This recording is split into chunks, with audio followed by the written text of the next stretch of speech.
Muito bem. Seguindo naquilo que eu acredito e tentando corroborar dentro daquilo que eu sei, dentro das minhas possibilidades, das minhas limitações, eu vou puxar aqui mais um artigo que foi escrito à época lá, 2008, segundo mandato do então presidente senhor Luiz Inácio, né? Artigos escritos pelas mídias independentes de então, no caso, Mídia Sem Máscara, e aqui estou puxando o Instituto Liberal, né, Nivaldo Cordeiro, que também estava, de certa forma, ligado ao trabalho do professor Olavo de Carvalho, mas que, né, é um pensador independente. São artigos curtos, mas que eu creio importante puxar aqui, né, como uma espécie de memória, na tentativa de fazer, vamos dizer assim, né, conscientizar de todo o processo histórico que culmina hoje, né, nesta situação, ou seja, o Lula voltando ao PT por conta de um Estado aparelhado. Tá? Então, a esperteza de Lula, né, Nivaldo Cordeiro.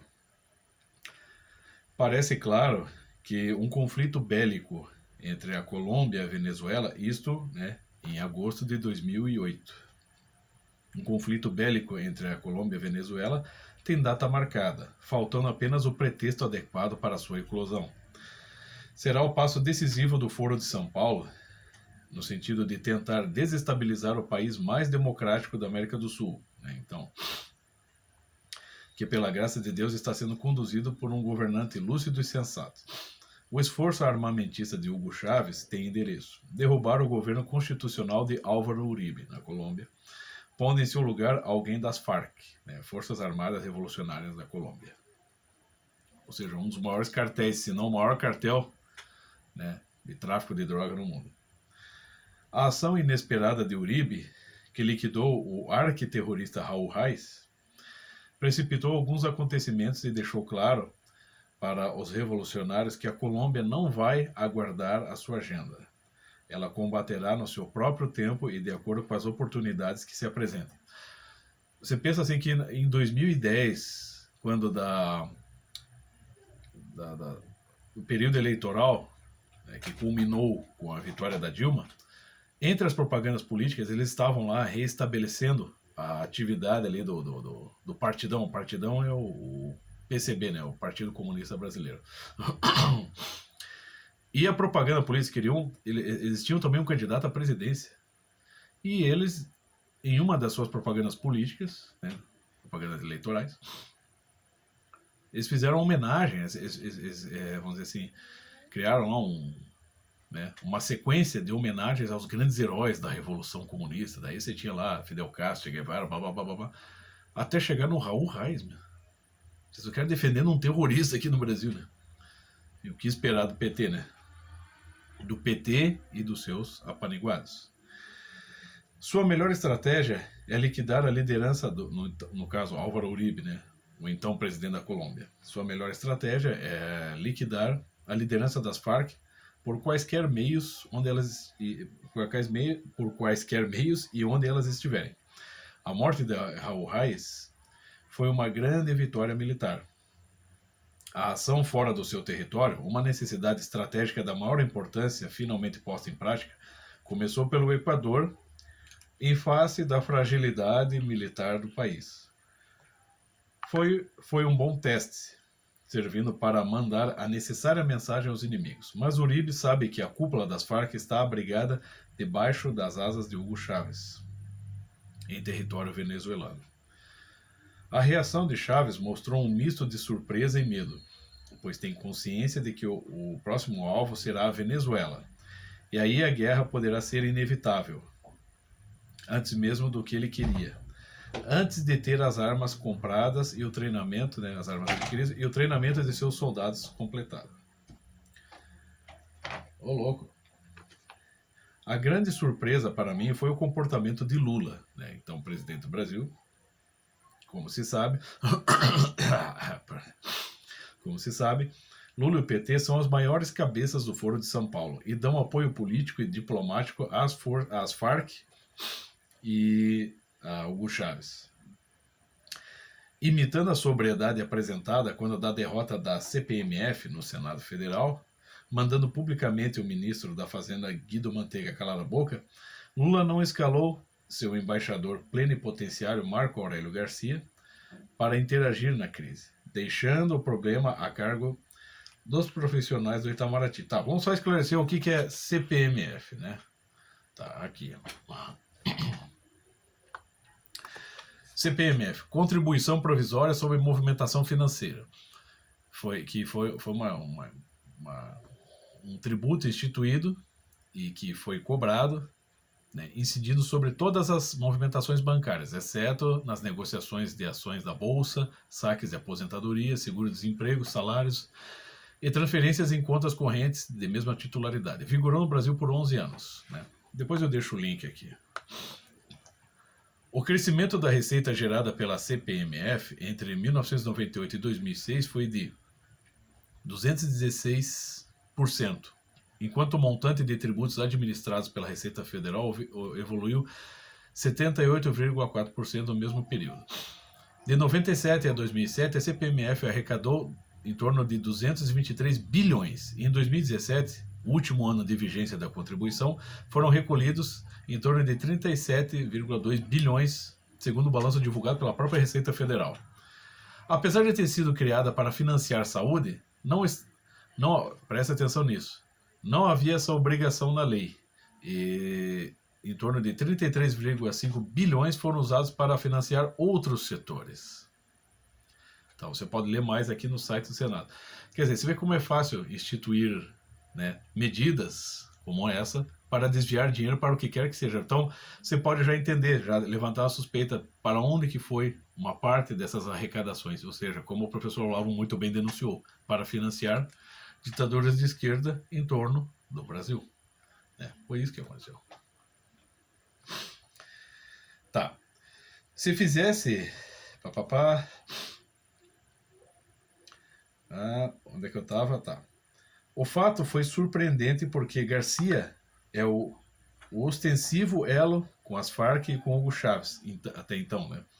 E certamente colocaria o peso do Brasil favoravelmente aos narcotraficantes e seus aliados. Se fizesse isso, tornaria o jogo do PT com as Farc aberto e colocaria o Brasil como inimigo da Colômbia e dos Estados Unidos. Seria um erro, assim, crasso. Minha opinião é que o Comitê Central do PT, repetindo o que houve por ocasião da derrota da CPMF, reuniu-se e traçou a estratégia correta em face dos acontecimentos. Como o tempo não está maduro, né, para uma guerra entre a Colômbia e a Venezuela, não convinha o alinhamento automático e ostensivo com as Farc e Chávez naquela situação, naquele momento, cabendo botar água na fervura. Por isso também que o furor inicial de Hugo Chávez deu lugar a um silêncio estudado e oportuno. A vitória militar da Colômbia ao liquidar Raul Reis foi reconhecida e assimilada, cabendo ao Foro de São Paulo manter o perfil para continuar a acumulação de forças. Tudo pela vitória da Revolução. A esperteza não é de Lula, como se vê, mas do comitê dirigente do PT, que tem no presidente apenas o seu porta-voz. São os governantes nas sombras, e eu nem imagino quem são esses caras, os que de fato estão comandando o processo, né? Que estavam, né, naquela ocasião. Mas preciso reconhecer que estão agindo de forma inteligente, respondendo aos fatos da conjuntura de maneira adequada aos seus objetivos estratégicos. Essa gente sabe que as Forças Armadas brasileiras são inimigas de seu projeto estratégico de fazer revolução comunista. Então sabem que não podem dar um passo maior que a perna, pelo menos por enquanto, né? Hoje eles já estão dando um passo que vai muito além das suas pernas, né? A questão em aberto é que o PT está fazendo... o que o PT está fazendo para liquidar a neutralidade ofensiva das Forças Armadas, né? Hoje isso é evidente. Entendo que essa é a maior fragilidade do partido governante e nem imagino o que farão sobre o assunto. Claro está que só darão alguns passos ousados na área militar depois de resolvida a questão da sucessão presidencial. O partido renascido do PT, o partidão, né? PCB, renascido pelo PT, aprendeu a ter paciência e a jogar xadrez. Lembra-se muito bem da intentona de 1935 e, né, do contragolpe de 1964, cuja memória os brasileiros bem estão celebrando agora nesse dia 31 de março, como aqui faço antecipadamente. Então você vê assim, parece que, será que essas coisas, mas por que eu estou lendo esse artigo? Será que isso aqui tem alguma conexão com o que está havendo hoje? Bom, faz parte de um processo, como o professor Olavo sempre muito bem explicou, a esquerda não dá ponto sem nó. Então você vê assim, um esquema de proporções, né, que vão para além das fronteiras nacionais, com grupos criminosos de alta periculosidade e muito poderosos, né? Então você vê assim, como é que ao longo do tempo um partido como o PT foi se consolidando no poder no Brasil, através disso aqui, entre outras coisas, né? Por quê? Porque os acordos que se fazem entre os países assim ditatoriais da América Latina, América do Sul, né, eles se dão não é só por vias, por meio de contratos, por meio de acordos, né, públicos, políticos. Não, você precisa de dinheiro. E para isso o que você faz? Você cria uma série de medidas que arrecadam mais e assim você pode injetar dinheiro nesses movimentos. Por isso eu estou interpretando, como o professor Olavo muito bem explicava. Então você consolida o quê? Forças de todos os tipos. Você compra consciências e coloca em cargos permanentes, né? Você intimida a população, você cria até uma cultura, como de fato, né? Isso faz parte do movimento revolucionário, tal como proposto por Antônio Gramsci, também muito bem explicado pelo professor Olavo, né? Que você vai daí injetando dinheiro em toda a cultura. Vamos pegar um exemplo aqui no Brasil. Jorge Amado pertencia ao Partido Comunista, né? Estava ligado, era de carteirinha ligado à União Soviética. E ele era sustentado, ele era pago pela União Soviética para inserir propaganda comunista nos seus livros, nas suas produções literárias. Então, ao longo do tempo, daí, como muito bem explica o César Augusto Avelar Coutinho, você vai criando um novo tipo de senso comum, em que as pessoas elas já não se escandalizam quando vê assim um partido ligado, quando a coisa estoura, né, e vira notícia e vira investigação policial, mas as pessoas, a população já não já não chegou num ponto que já não se assustava tanto em saber que, por exemplo, o PT tinha ligações com as Farc, né, porque se tenta, vamos dizer assim, anestesiar as consciências de modo que as pessoas pensem, isso aí é só mais um partido político que tem ligação com crime, qual partido não tem ligação com crime, enfim, daí essa coisa permanece assim, as pessoas não reagem, né? E então fica mais fácil uma coisa como essa medrar, continuar, né, seu processo de crescimento no Brasil sem que as pessoas reajam. Porque você já, vamos dizer assim, já conseguiu, por meio de uma série de movimentos, né, revolucionários sutis, vamos dizer assim, inibir as pessoas de todas as maneiras, né? De modo que esse processo que se dá de forma, vamos dizer assim, oculta, né, uma coisa absurda e extremamente perigosa, possa crescer, né? E quando estourou aí pela Lava Jato, o que aconteceu? Reverter o processo. Por quê? Porque o Estado já estava aparelhado, as consciências já estavam compradas.